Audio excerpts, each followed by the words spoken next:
Akan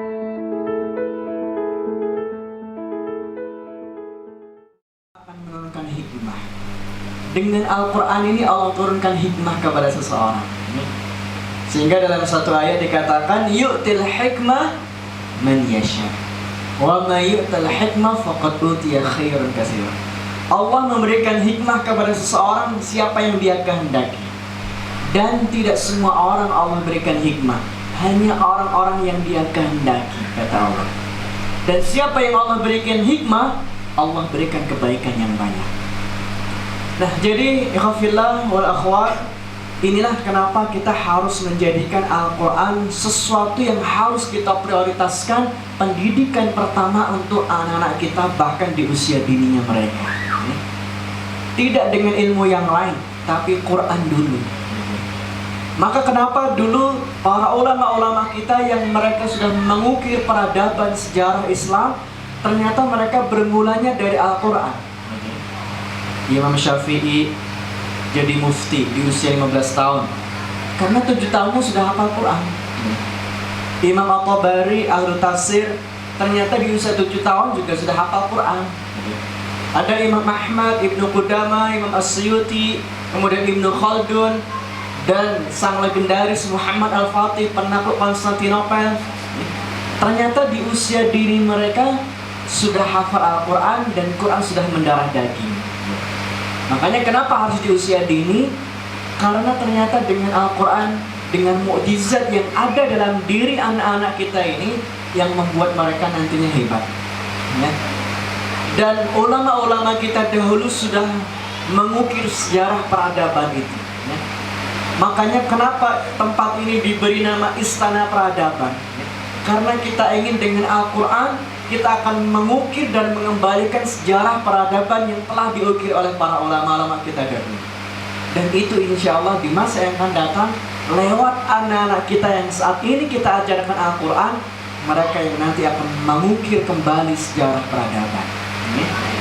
Nah, kemudian ikhwan wal akhwat fillah, saudara yang dirahmati Allah, dan pengajaran Al-Quran kita kepada anak-anak perlu kita melihat karakter, ya, dari anak-anak itu sendiri, ya. Ada sesuatu yang harus kita pahami, ya. Yang pertama, at-tiflu rajulun kabir fi surati tiflis saghir. Jadi anak-anak itu sebenarnya hakikatnya seperti halnya orang dewasa. Mereka juga bisa tertawa ketika diajak bercanda, ya. Mereka juga menangis kalau dimarahin, kan gitu. Sama halnya dengan orang dewasa, bisa tertawa, bisa menangis. Nah, hanya saja di sini saya sebutkan fi surati tiflis saghir. Jadi anak-anak itu hakikat jiwanya sama seperti orang dewasa yang diminta atau meminta untuk diperlakukan sebagaimana mestinya. Hanya saja casingnya yang kecil, casingnya saja yang kecil, ukuran badannya saja yang kecil, dan belum bisa mengutarakan sesuatu dalam kalimat-kalimat. Kalau kita orang dewasa lagi sedih, kan bisa curhat ke yang lain, bisa curhat ke teman, ke tetangga, bahkan ke media sosial, gitu ya. Tapi kalau anak-anak ketika dia menangis, dia stres, kira-kira ngeluhnya gimana ngeluhnya? Curhat anak-anak itu seperti apa kira? Ya bisanya nangis saja kan gitu nih. Bisanya nangis saja ketika dia nggak suka, nangis saja bisanya. Tidak mampu mengungkapkan secara kata-kata verbal. Ya. Ini yang membedakan. Ya. Kemudian poin yang kedua, karakter anak-anak yang harus kita pahami adalah la tastasghir at-tifla li'annahu yusajjilu kulla syai'. Jangan pernah kita meremehkan kemampuan anak-anak, karena sungguh anak-anak itu bisa merekam semuanya. Anak-anak itu bisa merekam semuanya. Maka jangan pernah meremehkan anak-anak, karena sungguh mereka bisa merekam apa yang mereka dengar, merekam apa yang mereka lihat, dan merekam apa yang mereka alami, ya. Maka kan ada anak-anak misalkan usia 3 tahun, 4 tahun, ya, Belum bisa baca, tapi sudah hafal lagunya orang-orang dewasa. Ya. Pernah lihat ya anak seperti ini? Belum bisa baca, tapi bisa hafal lagunya orang-orang dewasa. Ini kalau tidak dikondisikan, maka mereka akan merekam semua yang mereka dengar, mereka lihat. Maka rekaman mereka harus kita kondisikan, rekaman-rekaman yang baik, baik lewat pendengaran mereka maupun lewat penglihatan mereka. Ya. Nah, kemudian yang ketiga, kemampuan anak itu yang harus kita pahami, sebagaimana Allah mengungkapkan wa ja'alna lakum as-sam'a wal absar wal afidah. Ya. Dan kami jadikan manusia itu as-sam'a, indera pendengaran, wal absar, indera penglihatan, wal afidah, dan hati. Makanya anak-anak itu bisa menyerap materi, bisa mendapatkan satu ilmu lewat mendengar dan melihat. Lewat mendengar dan melihat. Makanya kalau kita belajar dalam bab pendidikan, ada istilah gaya belajar audio, pendengaran, ada gaya belajar visual, penglihatan, dan ada gaya belajar kinestetik. Ada belajar secara gerakan sentuhan. Nah, jadi pendengaran anak itu sangat kuat, sangat tajam. Ini yang harus kita pahami. Maka misalkan ustazah atau ibu-ibu ketika ngajarin anaknya, kok dia kayaknya orang gatek gitu kan? Kok main dewe gitu ya, dolanan dewe, kemudian orang gatek nggak ngikutin bacaan kita. Jangan dikira dia nggak belajar. Dia menangkap materi apa yang kita sampaikan lewat pendengaran. Kan ada misalkan anak-anak kita yang mungkin diajarin, ditalkin hafalannya malah lari-lari, mungkin kemudian malah nulis-nulis di kertas dan sebagainya ya. Itu sebenarnya mereka menangkap secara pendengaran. Mereka menangkap dan mereka sudah menyimpan dalam memorinya.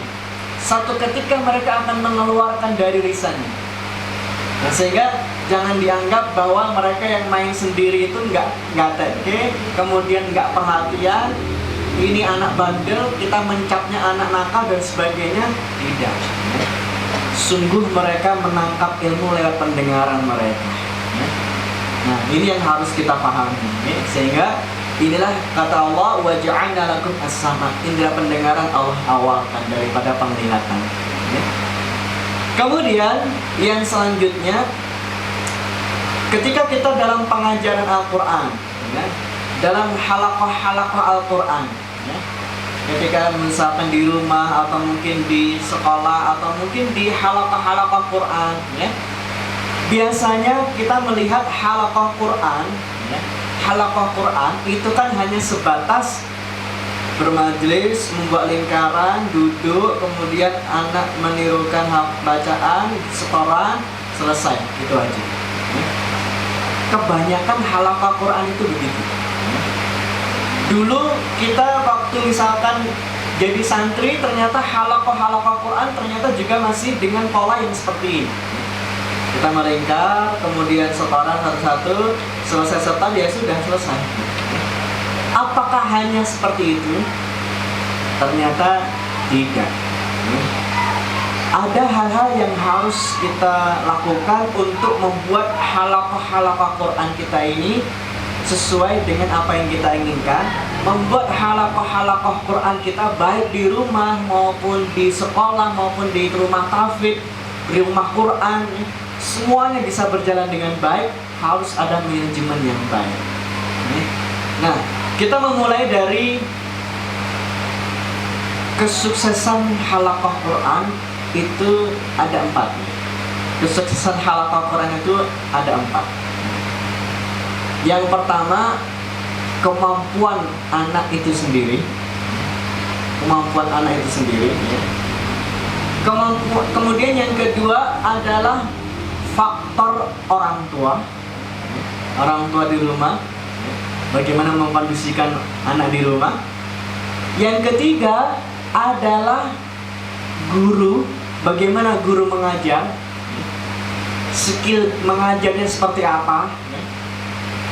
Yang keempat, faktor kesuksesan dalam halaqah Quran itu adalah metode dan kurikulum.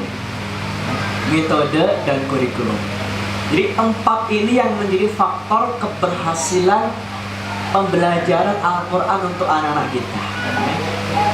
Faktor anaknya sendiri, faktor orang tua, faktor guru, ya, cara mengajarnya, dan metode serta kurikulum. Nah, di waktu yang sangat singkat ini kita mencoba untuk membahas semuanya, kalau memungkinkan, ya. Nah, baik. Kita mulai dari pengkondisian kita sebagai guru maupun orang tua terlebih dahulu, ya. Tentu sesuatu hal yang paling utama dalam hal kita memberikan pengajaran Al-Quran, baik itu dari guru maupun dari orang tua di rumah, tentu faktor keikhlasan ini yang harus kita unggulkan dan harus kita perhatikan, ya. Karena kita capek-capek ngajarin kok nggak ikhlas, ya sia-sia deh, ya. Maka keikhlasan harus kita utamakan. Dan saya tidak akan panjang lebar membahas makna ikhlas ini. Kemudian yang kedua adalah melihat murid kita ini dengan pandangan-pandangan kebaikan. Misalkan, kira-kira ini di sini pengajar semuanya atau bagaimana? Orang tua di rumah.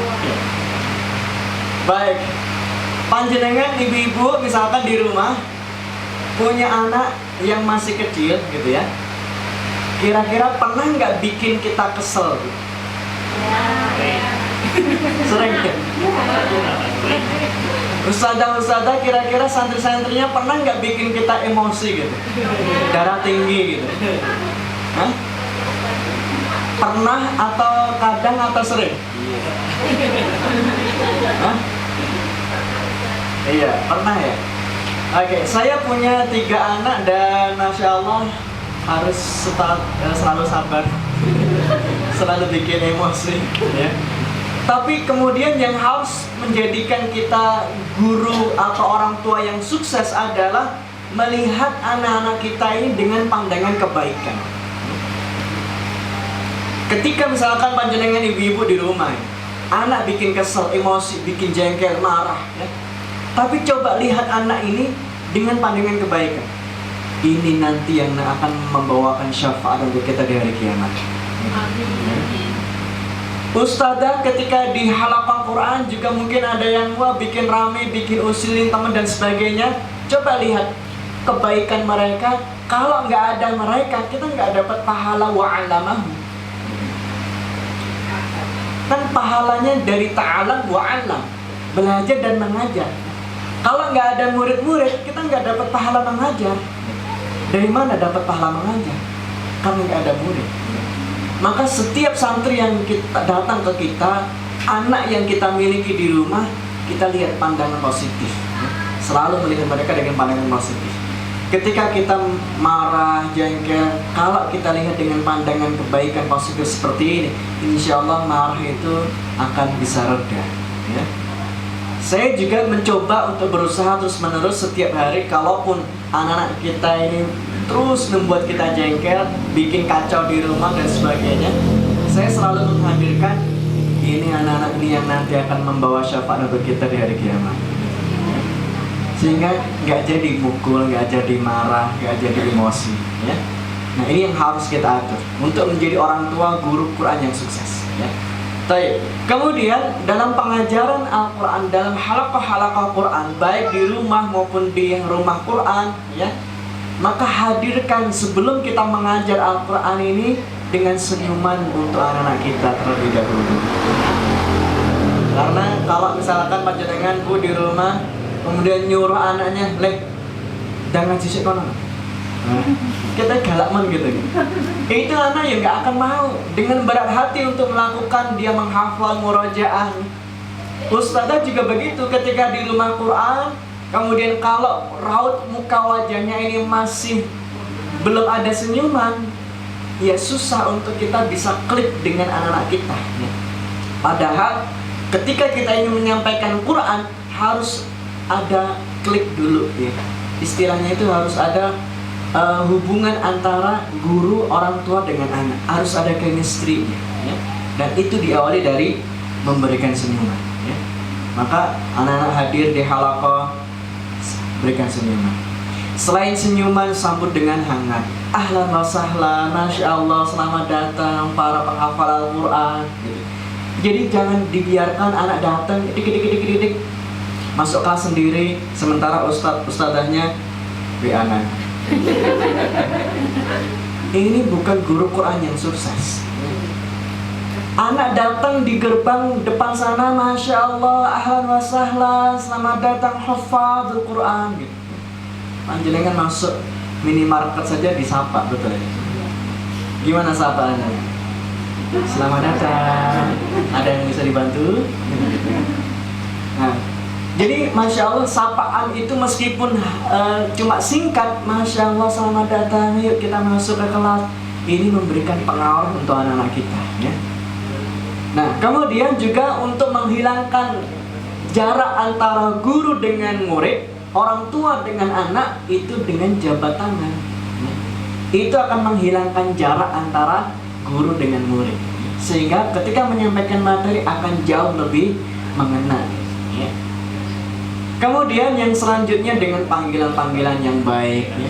Jadi jangan sampai kita memanggil anak-anak kita biasanya le, ya, do, ya.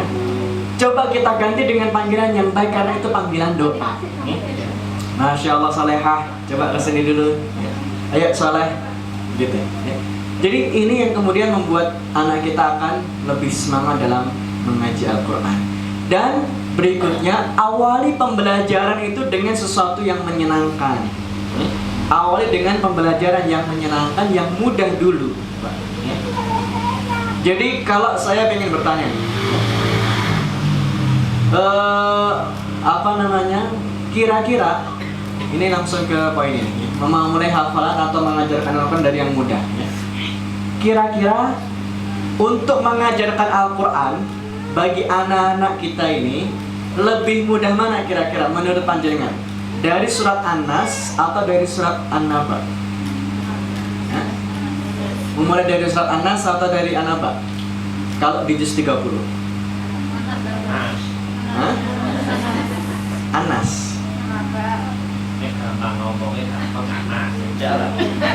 Ya.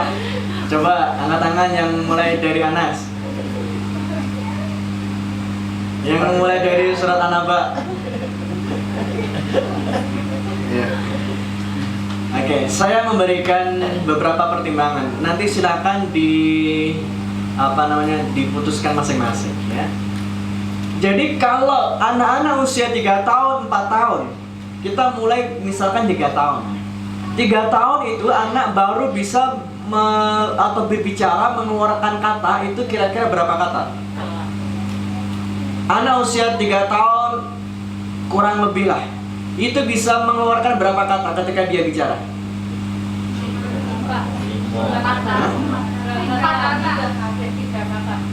3 kata, oke, 3 kata, ya. Nah, kalau kemudian anak-anak ini baru bisa mengeluarkan 3 kata, kita sampaikan begitu, ya. Dan lebih mudah mana, Anas atau An-Naba? Kita lihat, coba kita hitung, ya. An-Naba, amma yatasaalun, 2 suku kata. Anas, qul a'udzu birabbi An-Nas, 4. Setelah An-Naba ada An-Nazi'at, wan nazi'ati gharqa, 2 suku kata.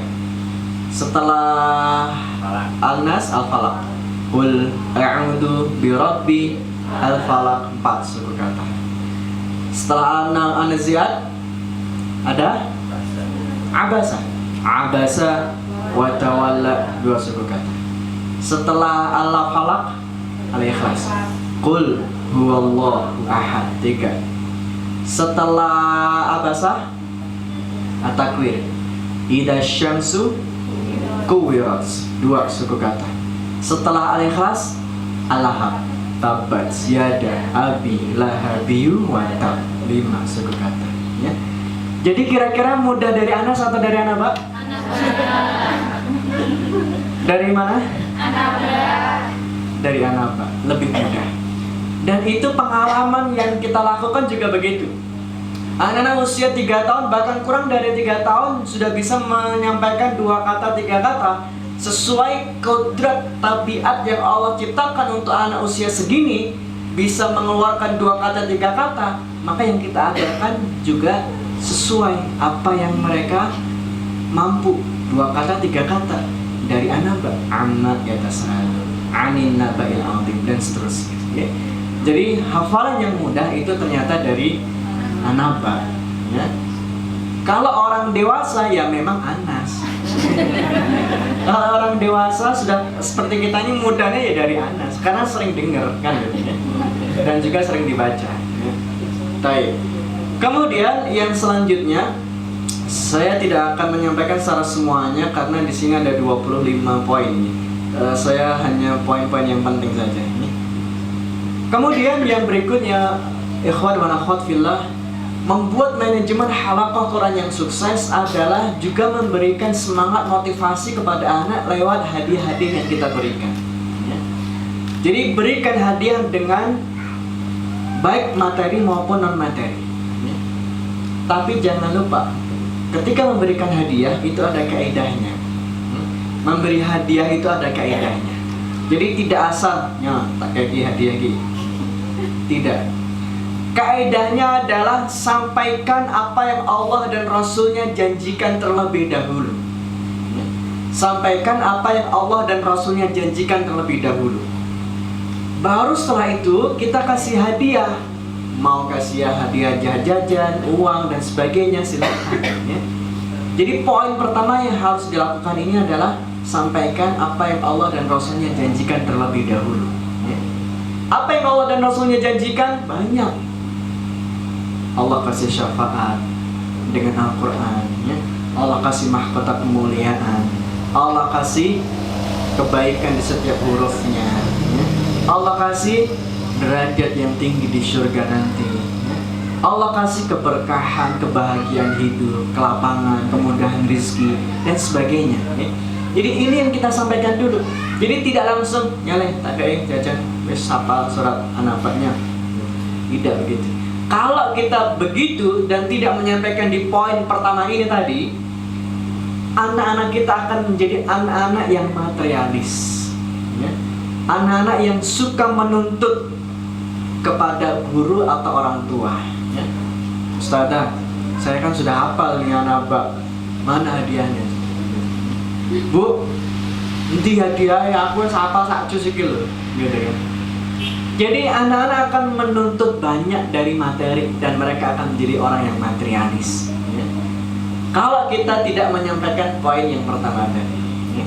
Nah, kemudian yang selanjutnya Bapak Ibu dan saudara yang dirahmati Allah, dalam kita mengajar Al-Quran, maka menjadi guru Quran yang sukses itu adalah tidak meremehkan usaha murid-murid kita dalam menghafal maupun dalam belajar, ya.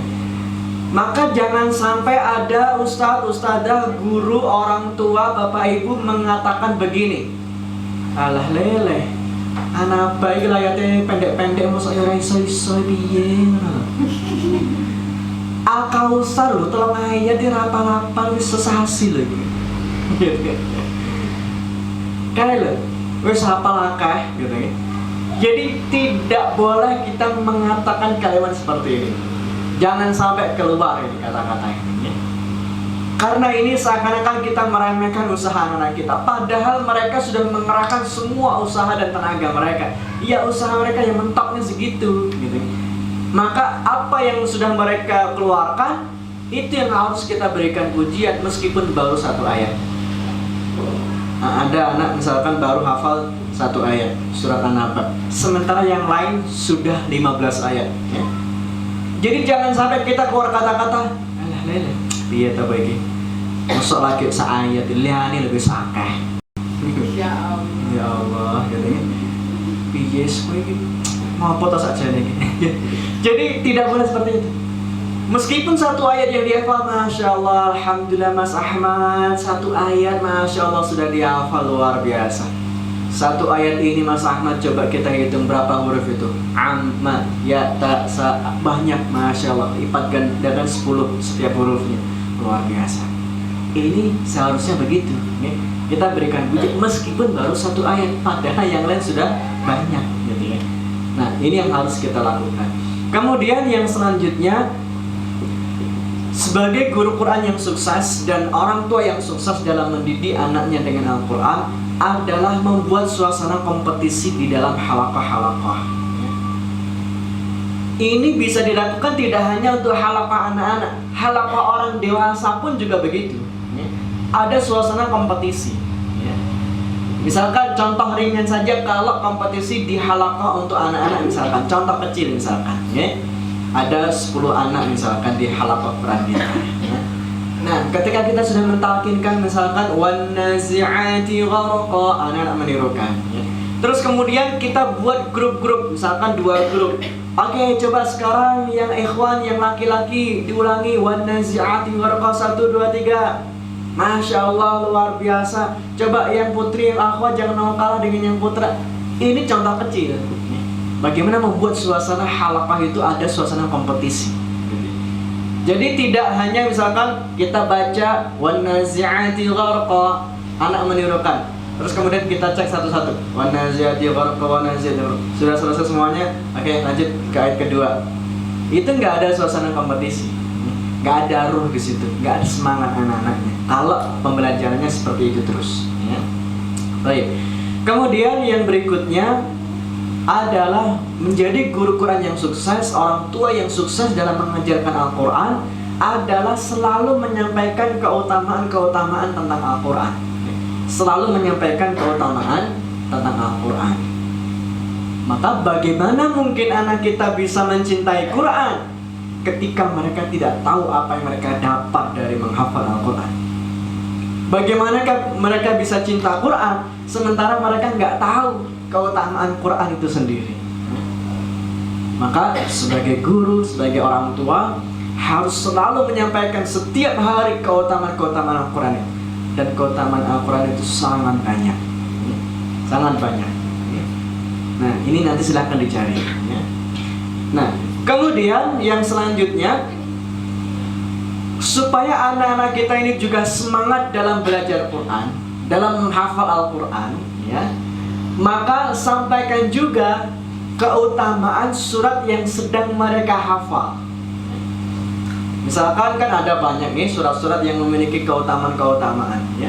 An-Nas punya keutamaan, Al-Falaq punya keutamaan sebagai surat pelindung, Al-Ikhlas punya keutamaan, dia mengundang cintanya Allah ya. Al-Mulk memberikan syafaat secara khusus ya. Al-Kafi memberikan cahaya, menghindarkan dari fitnah Dajjal. Al-Baqarah, Al-Imran memberikan pelindungan dari godaan syaitan. Rumah yang dibacakan Al-Baqarah tidak akan pernah dimasuki oleh syaitan, dan seterusnya. Jadi setiap surat-surat itu punya keutamaan.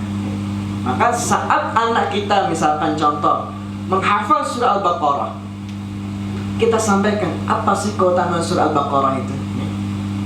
Kalau mereka tahu keutamaan Al-Baqarah yang sedang dia hafal, maka otomatis dia akan lebih semangat untuk mendapatkan keutamaan yang ada di surat yang lain.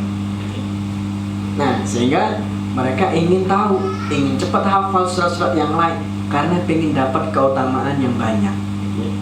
Nah, maka sebagai guru Quran yang sukses, orang tua yang sukses, PR, silakan baca lagi buku tafsirnya ya. Apa saja keutamaan-keutamaan di setiap surat-surat yang ada di Quran itu, dan itu kita sampaikan ya. Kemudian yang berikutnya juga supaya anak-anak kita ini cinta Quran, semangat menghafal, membaca, mempelajari, adalah sampaikan tentang kisah-kisah atau asbabun nuzul yang ada di dalam ayat yang sedang mereka hafal ya. Misalkan contoh ya, ketika anak kita menghafal surat An-Naba ya. Di surat An-Naba itu ada kisah-kisah tentang hari kiamat ya. Kemudian masuk surat An-Nazi'at, di surat An-Nazi'at itu ada kisahnya Nabi Musa dan Fir'aun.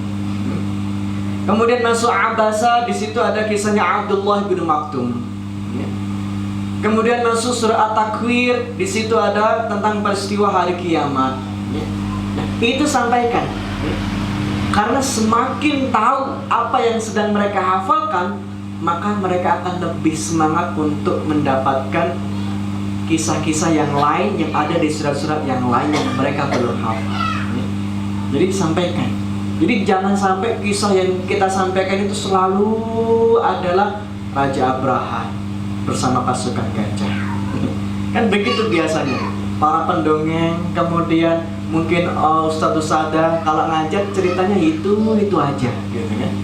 Nah, maka ini yang harus kita lakukan, sampaikan kisah-kisah yang ada di ayat yang sedang mereka hafalkan, dan itu akan membuat mereka lebih termotivasi untuk semangat belajar dan menghafal, ya.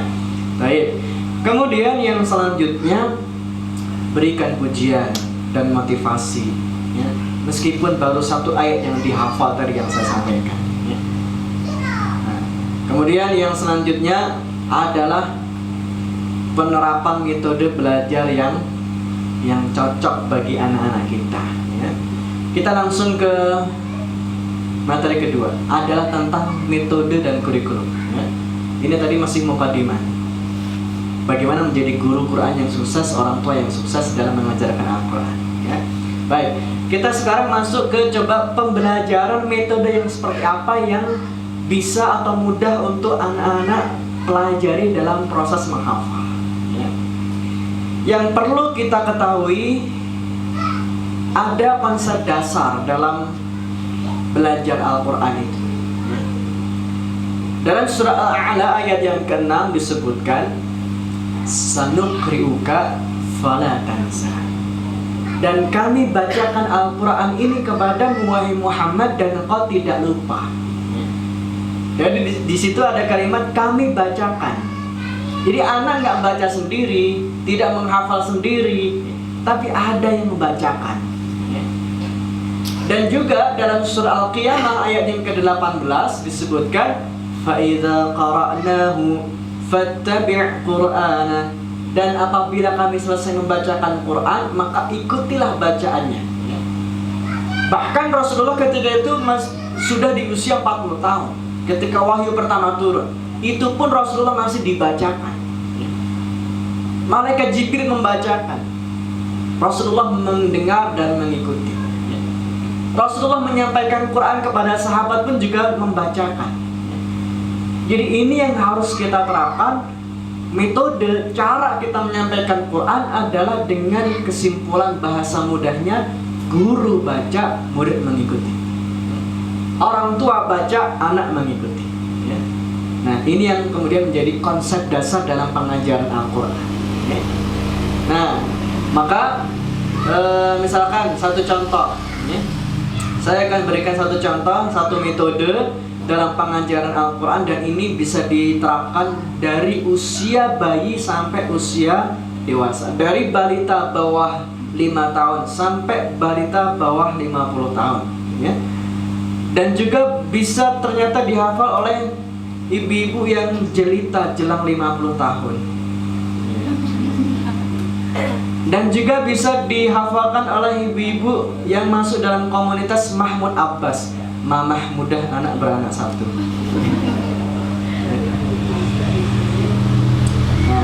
Saya berikan satu contoh, ya. Jadi pembelajaran yang cepat bagi anak-anak ternyata mengandalkan tadi yang saya sampaikan di awal, as-sam'a wal basar, pendengaran dan penglihatan, ya. Dan audiovisual, media audiovisual yang bisa menampilkan suara dan gambar, itu yang cepat dalam menangkap materi, anak-anak bisa belajar dari situ, ya.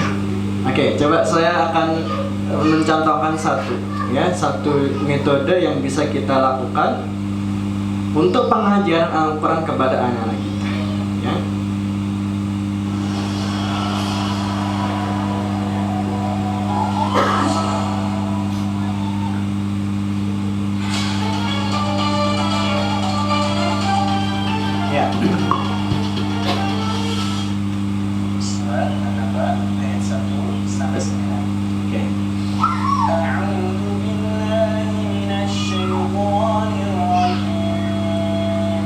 Ya, jadi pengajaran ke anak-anak itu prosesnya seperti ini. Ya. Kita praktekkan langsung. Ya.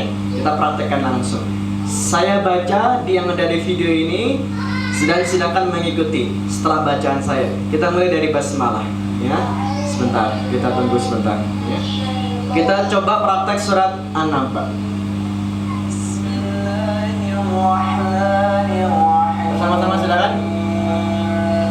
Bismillahirrahmanirrahim. Amma yatasaalun. Sama. Amma yatasaalun. Amma yatasaalun. Jadi satu penggalan atau satu ayat ini hanya cukup terulang 3 kali, insya Allah Anda sudah hafal. Ya. Nah setelah itu baru masuk ke ayat kedua. Sama-sama silakan.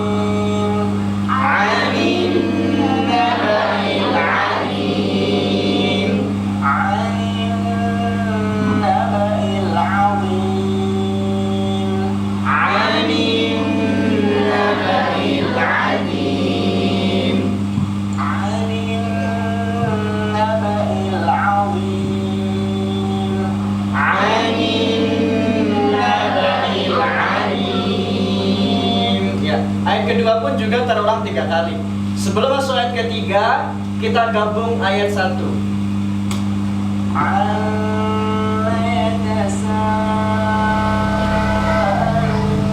Sama-sama silakan.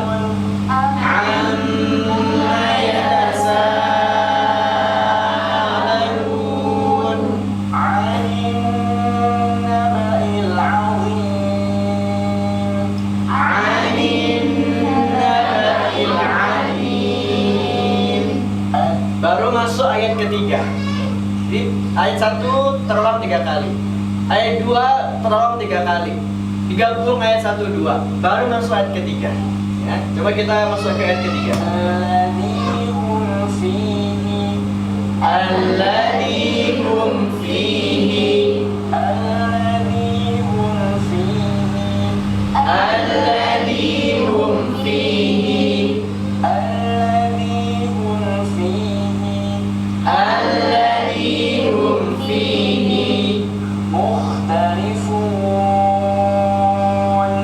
Mukhtalifun. Mukhtalifun. Mukhtalifun. Mukhtalifun. Mukhtalifun. Alladzi hum fihi mukhtalifun. Alladzi hum fihi mukhtalifun. Ya. Jadi di ayat ketiga ini alladzi hum fihi mukhtalifun terdiri dari 4 kata ternyata. Maka di video ini saya potong penggal jadi hanya 3 kata. Alladzi hum fihi. Nah, baru setelah itu mukhtalifun. Karena kalau langsung alladzi hum fihi mukhtalifun 4 kata itu biasanya anak-anak agak kesusahan mengikuti. Ya. Maka sekali lagi maksimal ketika kita ingin menyampaikan ayat itu 3 kata maksimal. Ya. Oke. Dan ketika ayat ketiga sudah selesai baru digabung ayat 1 2 3. Kemudian masuk ayat 4. Ayat 4 juga terulang 3 kali. Kalau sudah digabung 1 2 3 4. Baru masuk ayat kelima. Ayat kelima terulang 3 kali. Anak mengikuti. Digabung 1 2 3 4 5 dan begitu seterusnya. Ya. Nah, kalau sudah misalkan 10 ayat atau mungkin 9 ayat, 3 baris sudah kita lalui bersama semuanya, baru dibaca semua dari awal sampai akhir, dan itu juga diulang 3 kali. Nah, ternyata dengan konsep yang seperti ini, anak yang belum bisa baca Quran pun masih bisa hafal, ya. Dan mereka akan mendapatkan kualitas bacaan yang sama semuanya, ya.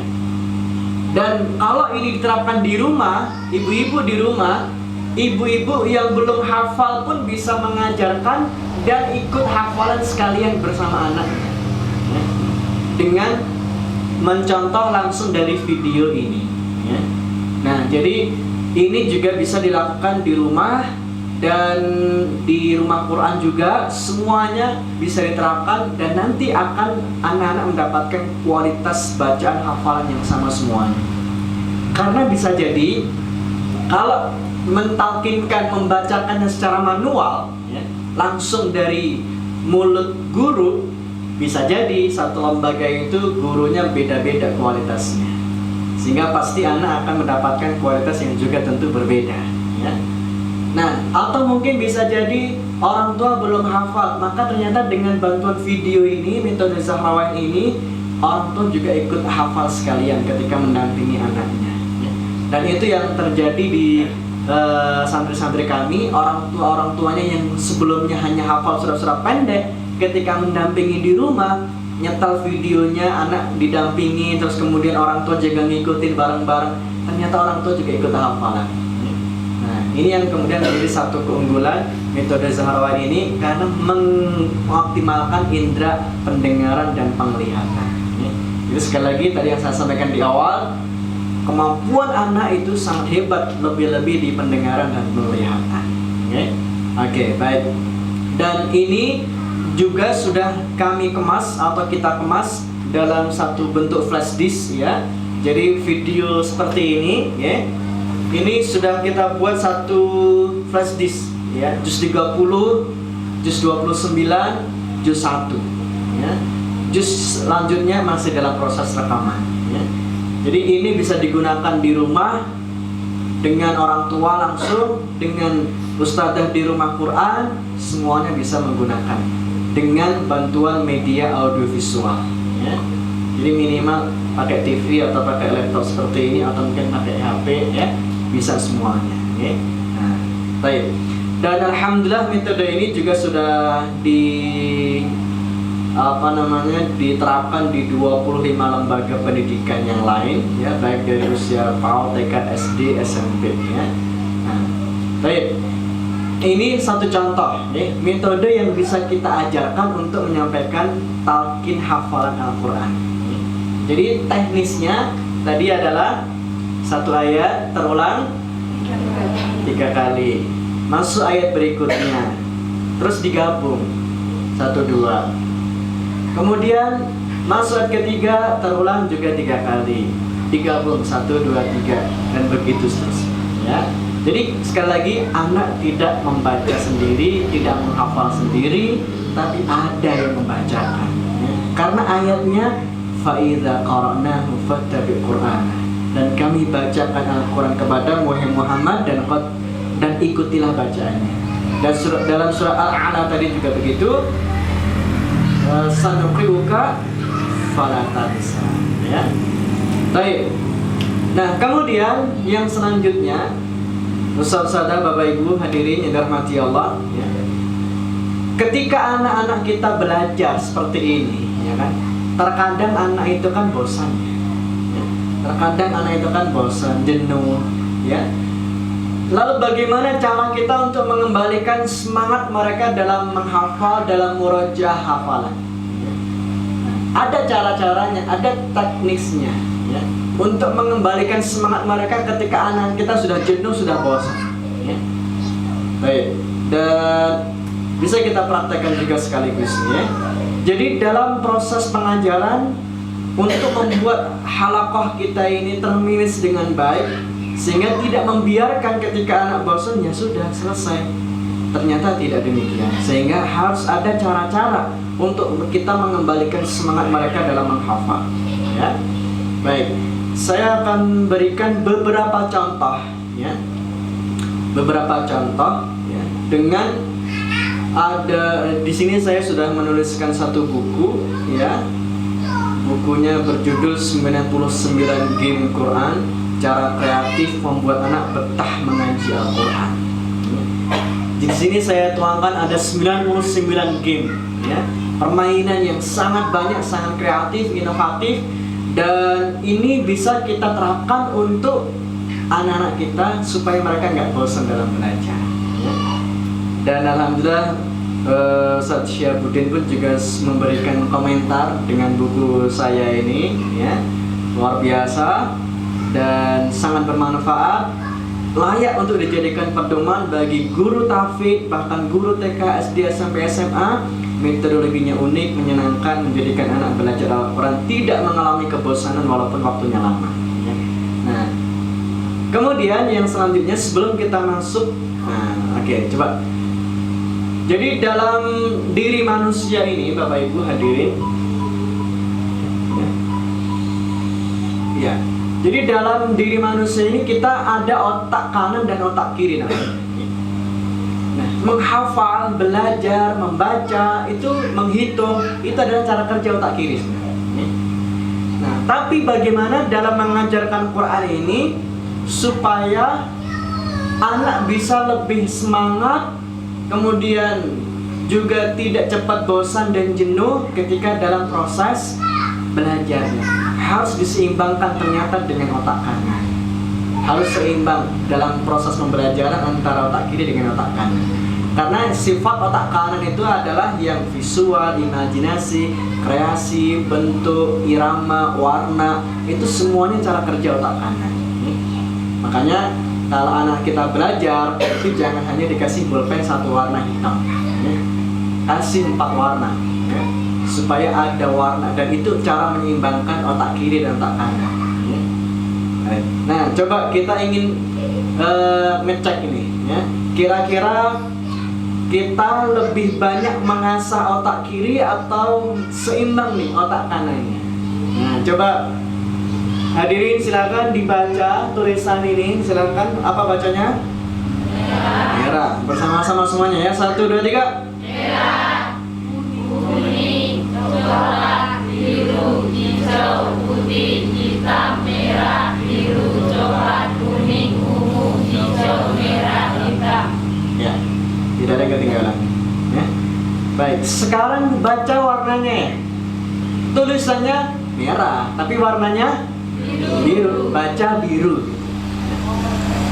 Jadi jangan baca tulisan merah, baca warnanya biru, nah, gitu. Oke, bersama-sama semuanya. Kecepatannya sama dengan yang tadi. 1, 2, 3. Biru, hijau, coklat.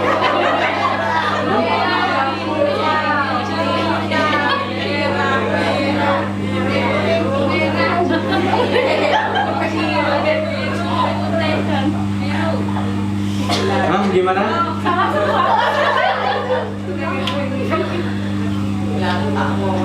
Salah semua.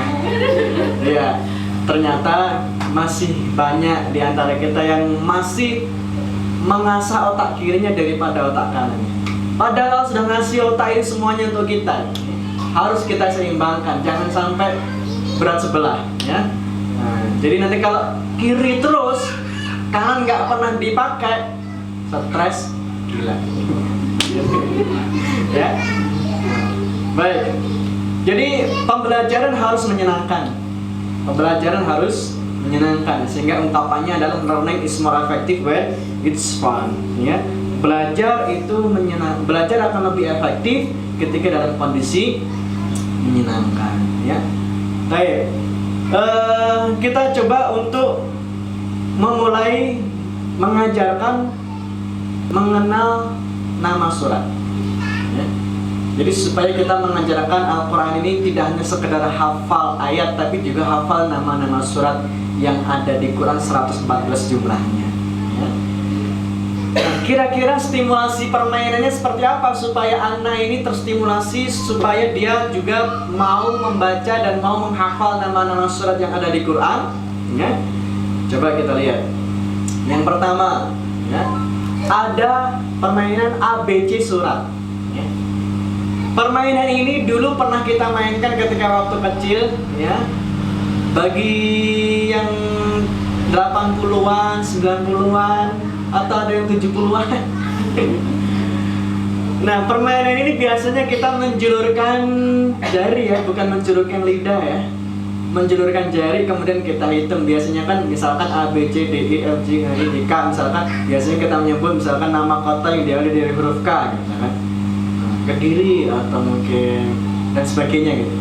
Nah, sekarang kita ngitungnya tidak ABC tapi abjad, dan kemudian akan menyebut nama surat yang diawali dari huruf hijaiyah itu. Ya. Coba misalkan saya ingin coba Bu berdua nih. A, ba, ta, sa, ja, ha, kha, dal, dal, ra. Coba sebutkan semuanya surat di Quran yang diawali dari huruf ra. Rahman. Terus Ar-Rahim nggak ada. Ar-Rahman. Ar-Rahman. Terus apa lagi? Ar-Ra'du. Iya, Ar-Ra'du. Terus apa lagi?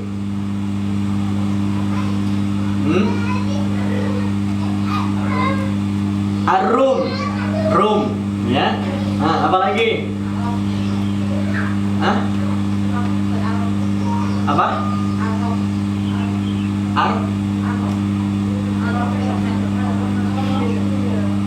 Ar-Ra'du, ya. Nah, itu Ar-Ra'du, ya. Nah, itu saja. Jadi kalau misalkan anak ini nggak bisa menyebutkan, berarti akan mendapatkan sesuatu dari guru atau dari orang tua misalkan, ya. Ini contoh-contoh permainan ringan, ya. Yang kedua, bisa kita stimulasi supaya anak ini tidak jenuh dalam belajar Al-Quran. Ketika ingin menghafal nama-nama surat yang ada di Quran, bisa dengan permainan cari surat. Cari surat. Permainannya seperti ini. Kita menyiapkan satu lembar yang sudah kita tulisi abjad A, B, C, D dan seterusnya secara acak, ya. Dan silakan kemudian anak-anak akan mencari nama-nama surat yang ada di kotak-kotak ini. Ada yang mendatar, ada yang menurun, ada yang menyamping, turun samping, ada yang ke samping atas. Coba kira-kira ada nggak surat yang ada di sini? Apa kira-kira? Yang mana?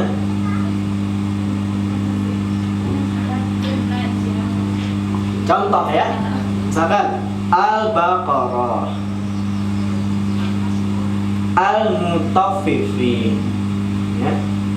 Kemudian misalkan yang ke bawah misalkan An-Nas, ya. Kemudian Al-Kautsar, ya. Kemudian apa Jerman asal?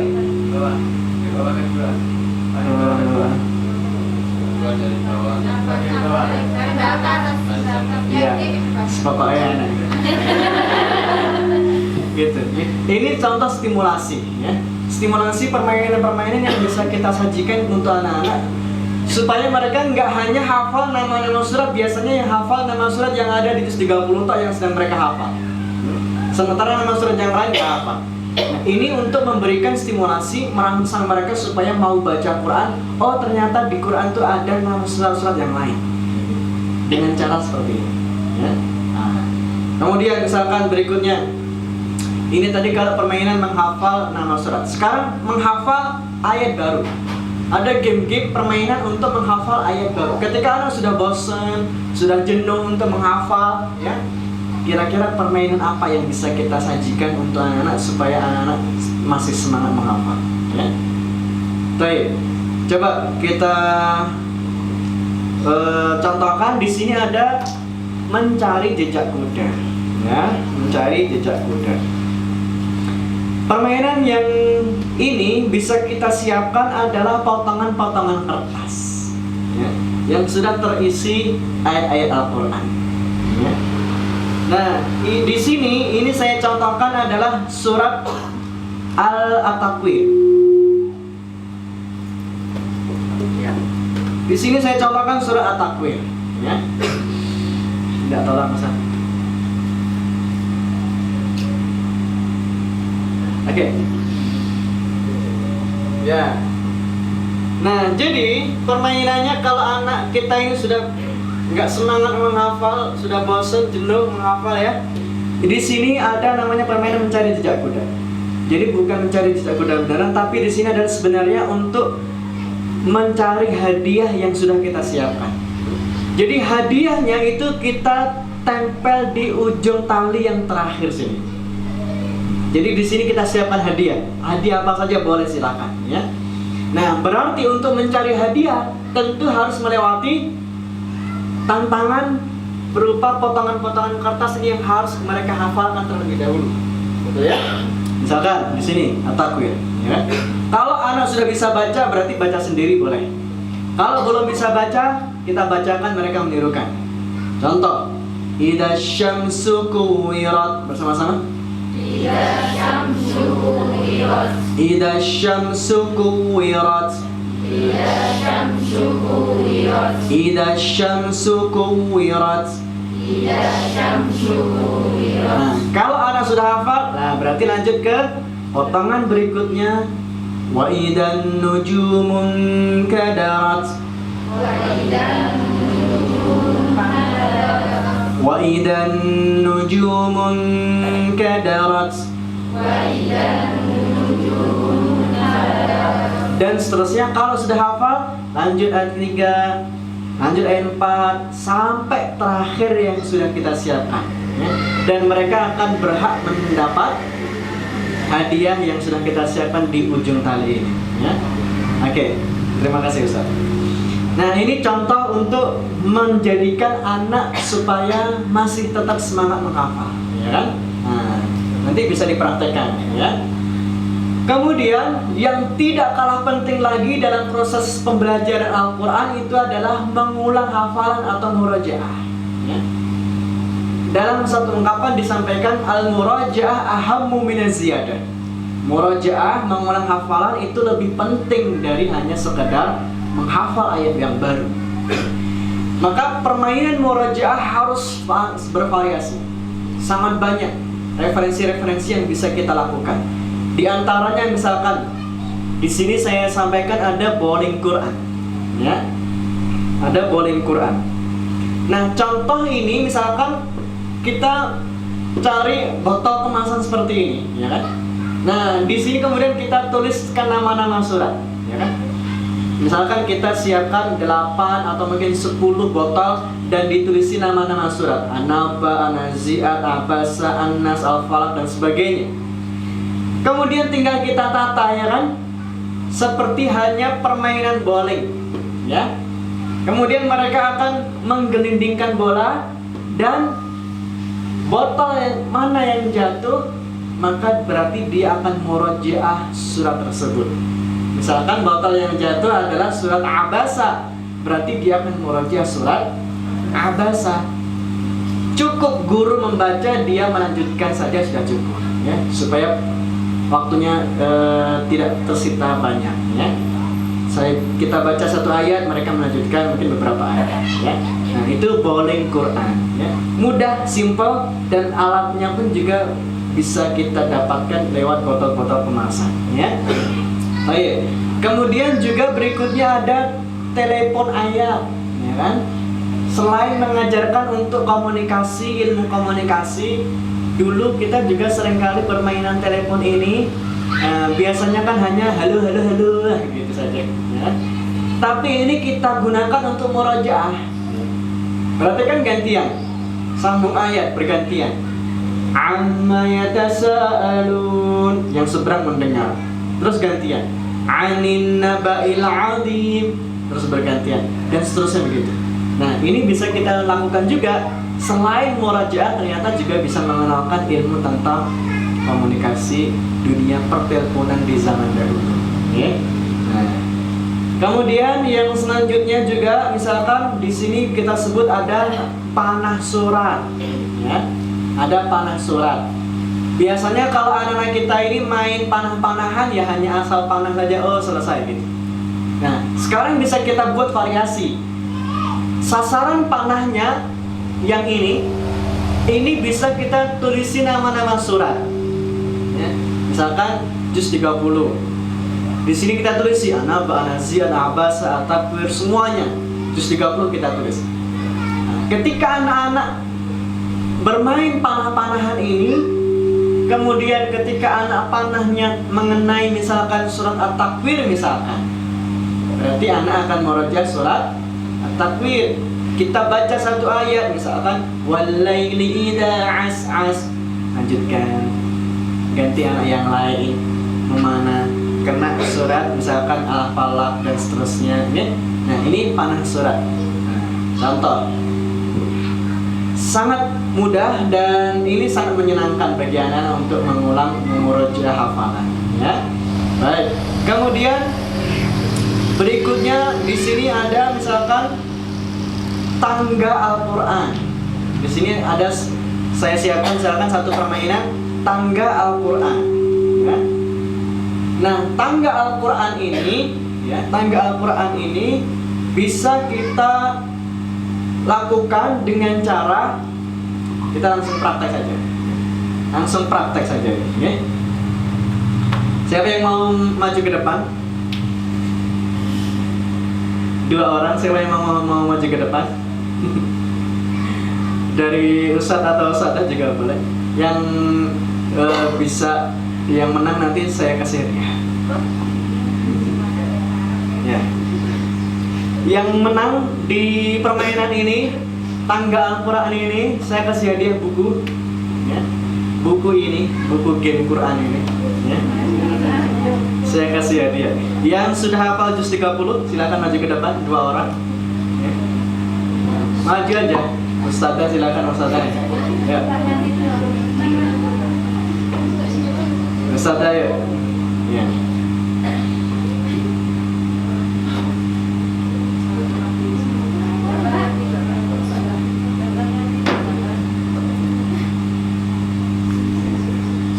Satu lagi, oke.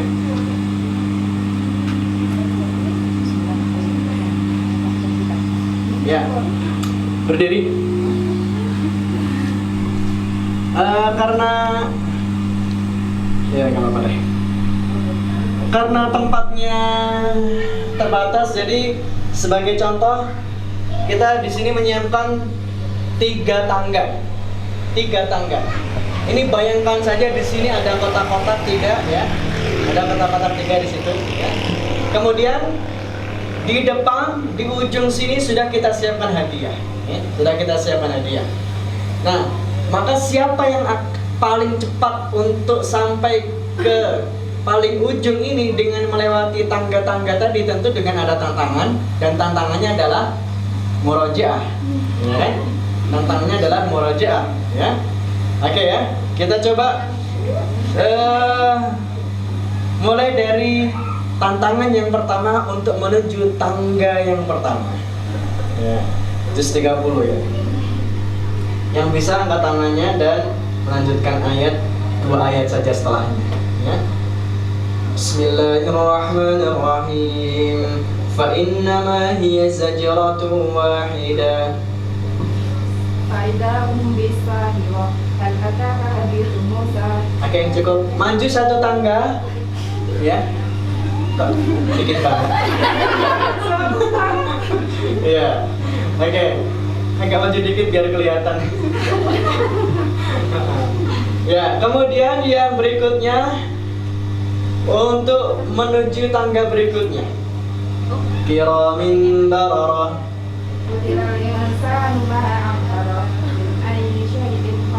Oke, maju ke tangga yang kedua.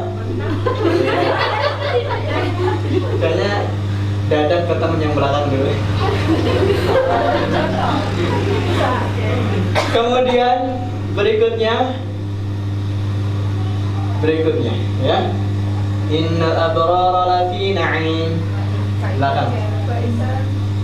Innal abrara lafi na'im. Saya beri. Hah? Innal abrara lafi na'im.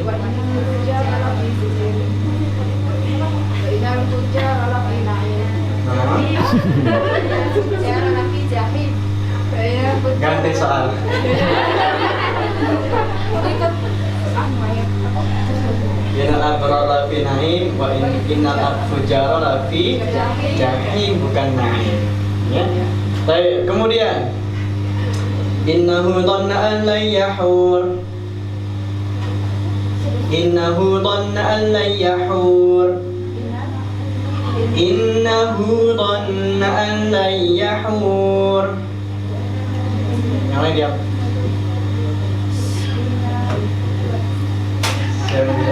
Innahu dhanna an lan yahur.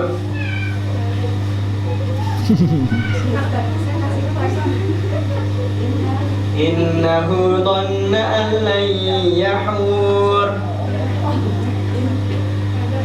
Surah Al-Insyiqaq.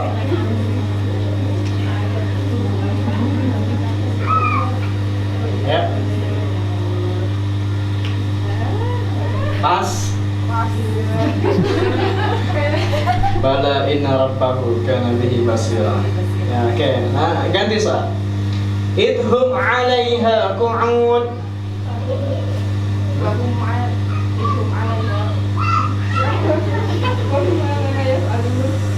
Terus masih ada, masih kurang.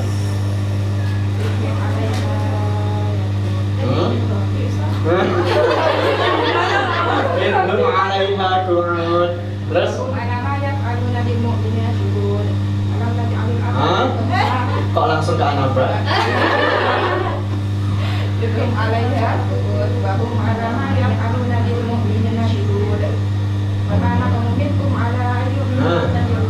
Salah. Bagaimana kamu? Illa. Bagaimana kamu illa?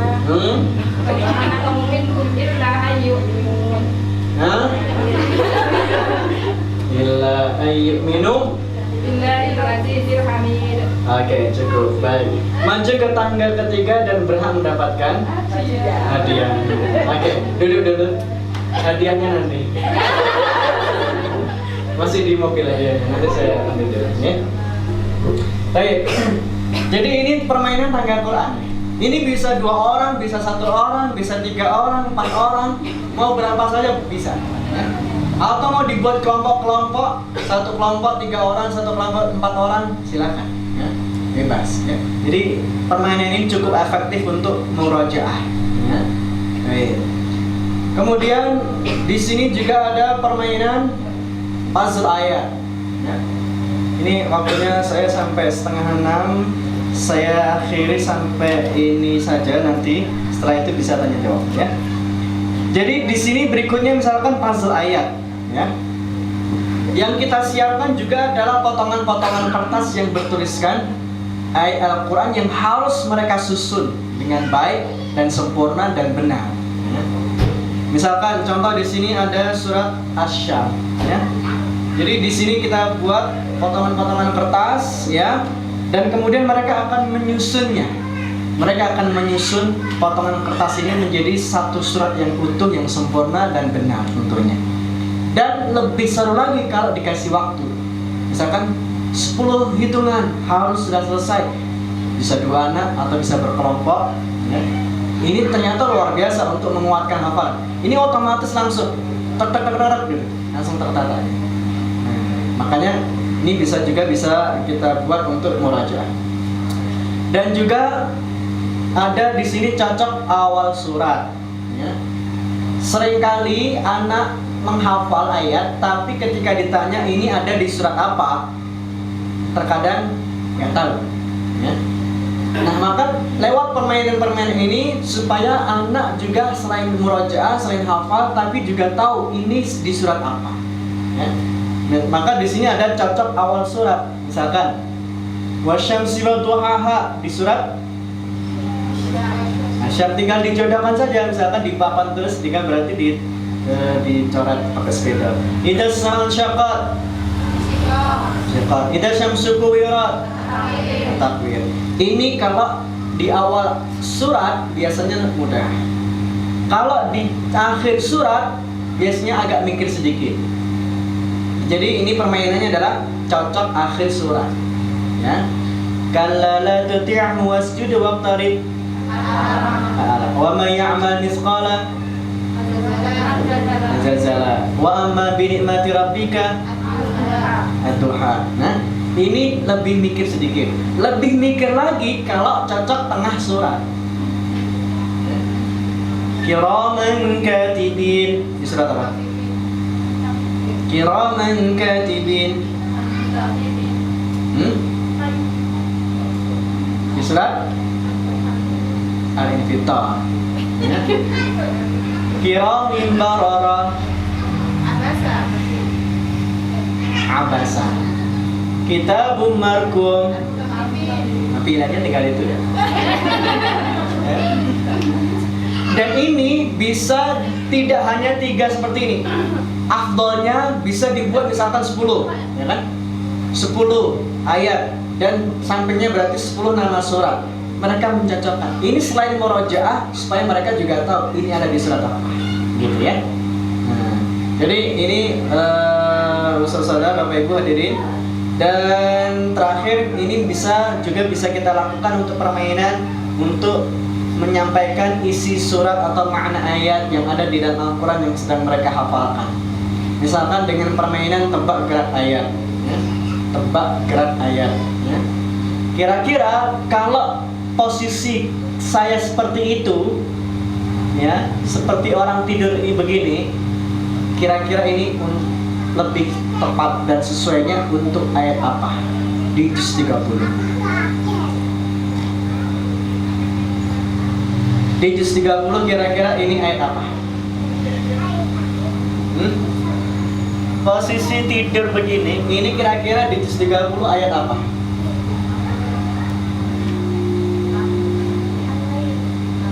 Ayatnya bagaimana?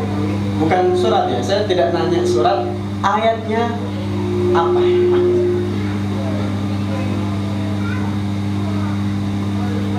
Apa? Kurang tepat? Kira-kira ini untuk ayat apa ini? Dengan posisi tidur seperti ini. Finaim tapi suratnya apa lupa ya? Finaim. Bukan. Apa kira-kira? Yang benar boleh pulang duluan.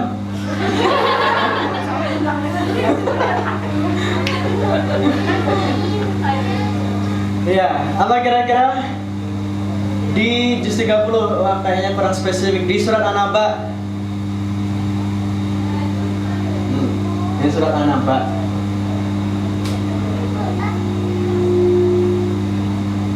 Apa?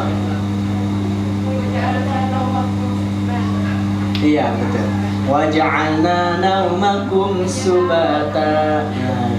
Jadi ini untuk membuat anak supaya minimal tahu arti dari ayat yang sedang dihafal dengan stimulasi gerakan-gerakan seperti itu, ya. Baik. Nah, ini saja dari beberapa permainan yang ada, ya. Dan masih banyak permainan-permainan yang lain yang bisa kita sajikan untuk anak-anak kita supaya mereka tidak bosan, tidak jenuh dalam belajar menghafal, mengulang dan belajar Al-Quran secara keseluruhan.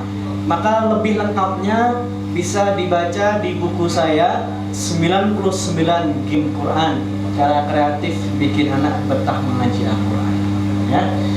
Baik, karena waktu yang terbatas dan kita cukupkan, ya. Mungkin barangkali ada pertanyaan-pertanyaan, silakan disampaikan. Dari materi yang ada di sore hari ini, insya Allah sampai di sini dulu. Insya Allah semoga bisa bertemu di lain kesempatan. Kurang lebihnya saya mohon maaf. Assalamualaikum warahmatullahi wabarakatuh.